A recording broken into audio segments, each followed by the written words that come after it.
महाभारत की कहानियों को नज़दीक से समझा जाए तो आपको लगेगा कि यहाँ सिर्फ ऐसे दो किरदार थे जिनके साथ ना सिर्फ अन्याय हुआ बल्कि जो सबसे दो सशक्त किरदार थे, एक द्रौपदी और दूसरा कर्ण। जी हाँ, जहाँ कर्ण को पूरी जिंदगी उपेक्षा का शिकार होना पड़ा तो वहीं पांच पतियों का सौभाग्य मिलने के बाद भी एक भी उसके सम्मान की रक्षा नहीं कर पाया। लेकिन आपको जानकर हैरानी होगी कि कर्ण और द्रौपदी को लेकर एक और कहानी है, उनकी प्रेम कहानी। जी हाँ, बहुत कम लोग जानते हैं कि कर्ण और द्रौपदी एक दूसरे से आजीवन प्रेम करते थे, लेकिन कभी अभिव्यक्त नहीं कर पाए।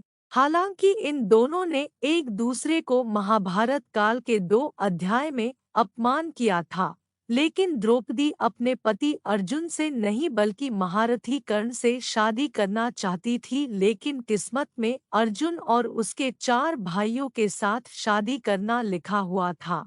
आइए जानते हैं दानवीर कर्ण और पांचाली द्रौपदी की इस अनकही प्रेम कथा के बारे में। द्रौपदी एक ऐसा वर चाहती थी जो सर्वगुण संपन्न हो, जो एक कुशल योद्धा होने के साथ नैन नक्श में अच्छा हो और हष्ट-पुष्ट होने के साथ वो उसमें नैतिक गुण हो और वो बुद्धिमान भी हो। लेकिन ये सारी खूबियां सिर्फ एक ही योद्धा में मौजूद थी, महारथी कर्ण में। लेकिन महाभारत काल में दोनों की शादी नहीं होने लिखी थी, इसलिए द्रौपदी ने पांडव से शादी की जिनमें अलग अलग ये गुण थे। युधिष्ठिर में नैतिक गुण, भीम में शारीरिक तौर पर मजबूत, अर्जुन एक कुशल योद्धा, नकुल के नैन नक्श और सहदेव की बुद्धिमानी। द्रौपदी से प्यार पांचाल देश के राजा द्रुपद की पुत्री होने के कारण द्रौपदी से जुड़ी हुई कई विशेष बातें कई राज्यों में फैली हुई थी।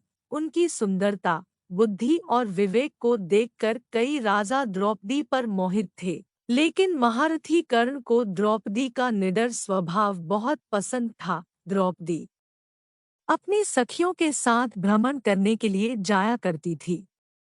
द्रौपदी को देखते ही कर्ण को उनसे प्रेम हो गया। जब द्रौपदी के स्वयंवर के लिए राजा द्रुपद ने द्रौपदी के कक्ष में दासी द्वारा महान योद्धाओं के चित्र भिजवाए थे, तो उनमें कर्ण का चित्र भी था। क्योंकि दुर्योधन का मित्र होने के कारण सभी कर्ण का सम्मान करने के साथ उन्हें राजसी परिवार के वंश की तरह मानते थे। द्रौपदी कर्ण का चित्र देखकर उन्हें पसंद करने लगी थी। जब स्वयंवर का दिन आया तो द्रौपदी की दृष्टि सभी राजाओं और पांडवों में से कर्ण को ढूंढ रही थी, इसलिए नहीं किया कर्ण से विवाह। द्रौपदी को उनके पिता राजा द्रुपद ने भीष्म से प्रतिशोध लेने की प्रतिज्ञा के बारे में बहुत पहले ही बता दिया था। साथ ही द्रौपदी ये भी जान चुकी थी कि कर्ण एक सूतपुत्र है और अगर उसका विवाह कर्ण से होता है तो वो जीवन भर एक दास की पत्नी के रूप में पहचानी जाएगी। उसने सोचा कि कर्ण से विवाह करने के बाद अपने पिता की प्रतिज्ञा को पूरा करने में वो सहयोग नहीं कर पाएगी। इस दुविधा में पड़कर द्रौपदी ने अपने दिल के बजाय दिमाग की बात सुनते हुए कर्ण से विवाह का इरादा छोड़ दिया। कर्ण का किया तिरस्कार अपने आप से निराश हो चुकी द्रौपदी ने स्वयंवर में एक कठोर निर्णय लेते हुए कर्ण को सूतपुत्र कहकर अपमानित किया। द्रुपद पुत्री ने भरी सभा में कर्ण को कहा कि वो एक सूतपुत्र के साथ विवाह नहीं कर सकती है।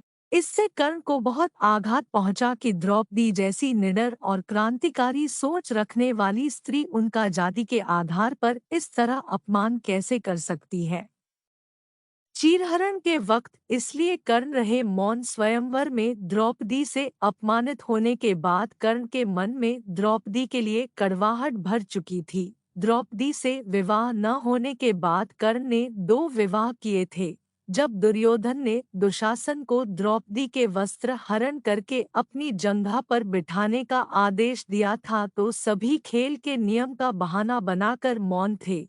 वहीं कर्ण भी स्वयंवर में अपने अपमान का प्रतिशोध लेने के लिए मौन रहे। लेकिन बाद में भगवान कृष्ण ने द्रौपदी को समझाया कि कर्ण के कटु वचन पांडवों की सोई हुई आत्मा को जगाने के लिए थे।